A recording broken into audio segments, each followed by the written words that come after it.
ఏపీలో ఎన్డీఏ గెలుపుతో దేశానికి స్ఫూర్తినిచ్చామన్నారు Janasena chief Pithapuram MLA Pawan Kalyan. ఏపీలో కూటమి గెలుపు కోసం తగ్గి నిలబడ్డామని చెప్పారు. చంద్రబాబు దార్శనికుడన్న పవన్ కళ్యాణ్ ఏపీకి మంచి రోజులొచ్చాయని చెప్పారు.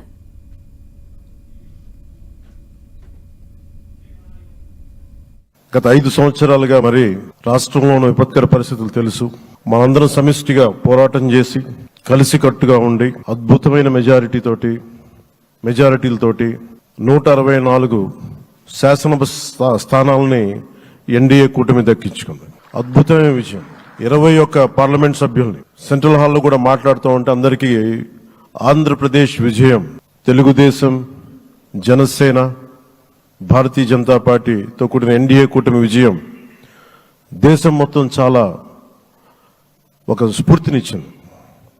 ప్రతి ఒక్కరి విజయాన్ని వారి వారి రాష్ట్రాల్లో ఎలా దీన్ని ముందుకు తీసుకెళ్లాలి, ఒక్క ఓటు చీలకుండా అలయన్స్ అంటే ఎలా ఉండాలి అనేది మన ఆంధ్ర ప్రాంత ప్రజలు, మన ఆంధ్ర రాష్ట్ర ప్రజలు మనందరం కలిసి కట్టుగా చూపించాం.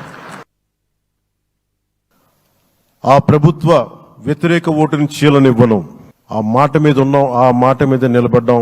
ఒడిదుడుకులు ఎదుర్కొన్నాం, తగ్గాం, కానీ నిలబడ్డాం. ప్రజల నమ్మకాన్ని పెంచాం. అద్భుతమైన మెజారిటీతో ఈ రోజున మనం ప్రభుత్వాన్ని స్థాపిస్తున్నాం. చాలా మాటలు ఇచ్చాం. కక్ష సాధింపులకి సమయం కాదు ఇది, వ్యక్తిగత దూషణలకి సమయం కాదు ఇది. 5 కోట్ల మంది పైగా ప్రజలు మన మీద నమ్మకాన్ని పెట్టుకున్నారు. మన మీద మనందరం ఉమ్మడిగా, మనందరం సమిష్టిగా ఆంధ్రప్రదేశ్ ప్రజలు ఏ అభివృద్ధి అయితే కోరుకుంటున్నారో మనందరం సమిష్టిగా దీన్ని ముందుకు తీసుకెళ్లాలి, అభివృద్ధి పథంలో నడిపించాలి.